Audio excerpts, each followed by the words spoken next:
بسم اللہ الرحمن الرحیم۔ السلام علیکم۔ حصہ نظم کے چوتھے لیکچر کے ساتھ آپ کی مس نائمہ حاضر ہیں۔ آج کی نظم کا عنوان ہے برسات کی بہاریں۔ آئیے سب سے پہلے ہم شاعر کا تعارف دیکھتے ہیں۔ اس کے شاعر کا نام ہے نذیر اکبر آبادی۔ ولادت 1735، وفات 1830۔ نذیر اکبر آبادی کا نام ولی محمد اور تخلص نذیر تھا۔ دہلی میں پیدا ہوئے۔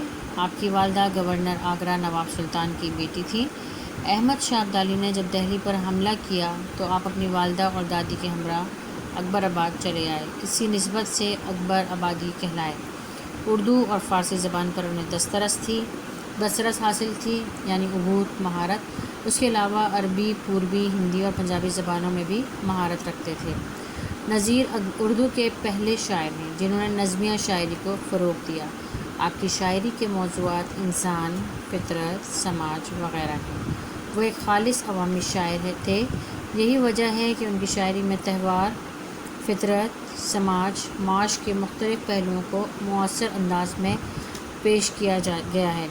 برسات کی بہاریں، آدمی نامہ، ہنس نامہ اور بنجارہ نامہ ان کی معروف نظمیں ہیں۔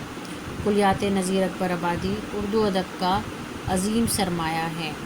جی تو آئیے اب ہم پڑھتے ہیں نظم جس کا عنوان ہے برسات کا تماشا۔ اور ویسے بھی آج کل برسات کا سیزن ہے تو تماشا تو آپ روز دیکھتے ہی ہوں گے۔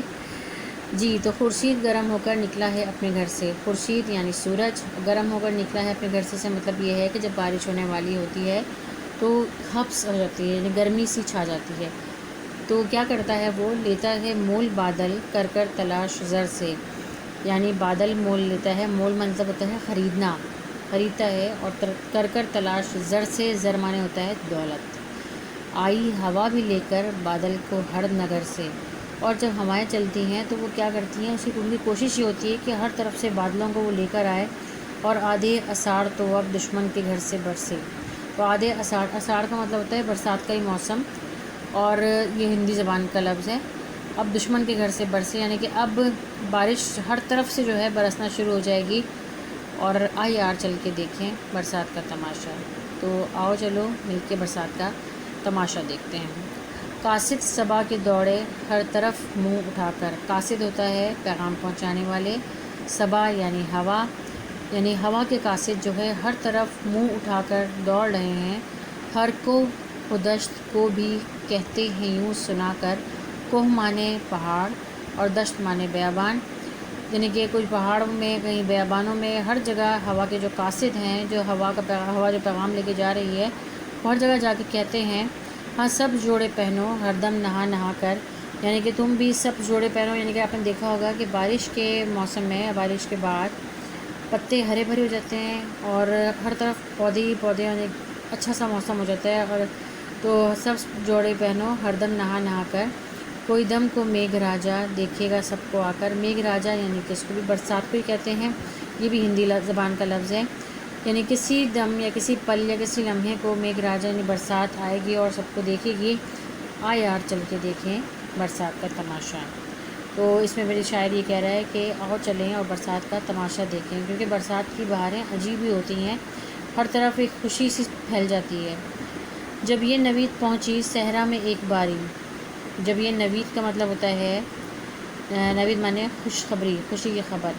پہنچی صحرا میں ایک باری، یعنی کہ جب یہ صحرا میں ایک دفعہ پہنچی خبر تو ہونے لگی وہاں پھر برسات کی تیاری۔ تو وہاں پہ بھی کیا ہونے لگا، برسات کی تیاری ہونے لگی۔ چشموں میں کوہ کے بھی ہوئی سب کی انتظاری۔ چشموں میں، جو پہاڑوں سے چشمے نکلتے ہیں، ادھر بھی انتظار ہونے لگا۔ موسم کے جانور بھی آتے ہیں باری باری، یعنی موسم کے جانور سے مراد یہ ہے کہ جو برسات کے موسم میں جو جانور آتے ہیں وہ بھی باری باری آ کے دیکھنے کے لیے لگے ہیں۔ کیوں دیکھ رہے ہیں، کیونکہ وہ شاعر کہہ رہا ہے کہ یار چل کے دیکھیں برسات کا تماشا۔ ساون کے یعنی کہ بارش کے موسم کے جو بادل ہوتے ہیں اس سے کیا ہوتا ہے، گھٹا جو چھائی، کالی گھٹائیں چاروں طرف سے چھا گئی ہیں، بجلی نے اپنی صورت پھر آن کر دکھائی۔ اور ایسے میں کیا ہوتا ہے، بجلی نے اپنی صورت کہاں آن کر دکھائی، آسمان پر۔ گھر سے بجلی چلی جاتی ہے لیکن آسمان پر بجلی آ جاتی ہے، آسمان میں بجلی چمکتی ہوئی نظر آ رہی ہوتی ہے آپ لوگوں کو۔ او مست رات گرجا کوئل کی کوک آئی، یعنی مست ہو کر رات من ہوتا ہے بادل. گرجا گرجا بادل بھی مست ہو کے گرجنا شروع ہو گئے. کوئل کی کوک آئی اور کوئل کی جو آوازیں ہیں وہ بھی کوکنے کی آوازیں بھی آنا شروع ہو گئیں. بدلی نے کیا مزے کی رمجھم جھڑی لگائی. بدلی یعنی بادلوں نے کیا مزے کی رمجھم جھڑی لگائی. آ یار چل کے دیکھیں برسات کا تماشا. کالی گھٹا ہے ہر دم، ہر طرف کالی گھٹا چھائی ہوئی ہے. برسے ہیں می کے دھارے، اور بارش یعنی کہ می کے دھارے یعنی کہ بارش کی دھاری جو ہیں وہ برس رہی ہیں، اور جس میں اڑ رہی ہیں بگلوں کی 100 قطاریں. اور ان بارش کی یعنی کہ بارش کی دھاروں میں بگلے اڑ رہے ہیں، اور بگلا بھی ایک اکیلا نہیں بلکہ 100 قطاریں جو ہیں وہ ان کی اڑ رہی ہیں. کوئل پپیہے کوکیں اور کوک کر پکاریں. کوئل اور پپیہے یعنی کہ یہ پرندے ہیں، پرندوں کے نام ہیں. یہ کوک رہے ہیں اور کوک کر پکار رہے ہیں. اور مور مست ہو کر جو کوکلا چنگھاریں. اور مور جو ہیں وہ بھی مست ہوئے ہوئے ہیں، اور کوکلا یعنی کہ کوکلا کہتے ہیں ہدہد کو، چنگھاریں یہ بھی بول رہے ہیں. سب کوئی پکار رہا ہے، کوئی چیخ رہا ہے، کوئی کوک رہا ہے، کوئی چنگھار رہا ہے. کیوں بھائی؟ کیونکہ برسات کا موسم ہے.